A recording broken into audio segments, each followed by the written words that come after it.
This naturalrefrigerants.com article is being read by an automated voice. Higher carrier, CO2. Heat pump provides comfort heating and cooling for new AstraZeneca pharmaceutical park in China. By Michael Hines. Published January 23, 2026.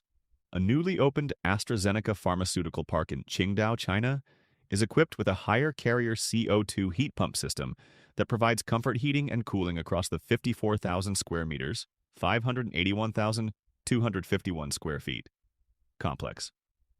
Haier Carrier shared the news in a press release detailing the project, as well as a video posted to LinkedIn.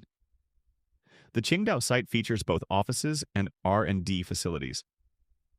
The four dual-source heat CO2OL heat pumps provide a heating capacity of 5.2 megawatts, 1,478 tons of refrigeration, and a cooling capacity of 950 kilowatts, 270 tons of refrigeration.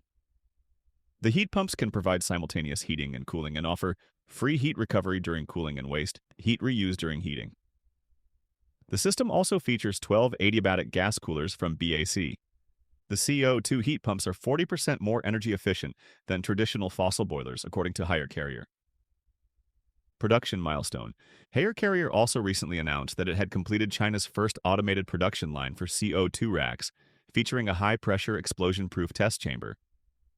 The automated production line will increase production eightfold, the company said, while noting that the first-of-its-kind testing chamber meets stringent safety standards of 140 bar, 2,030 pounds per square inch, for CO2 systems.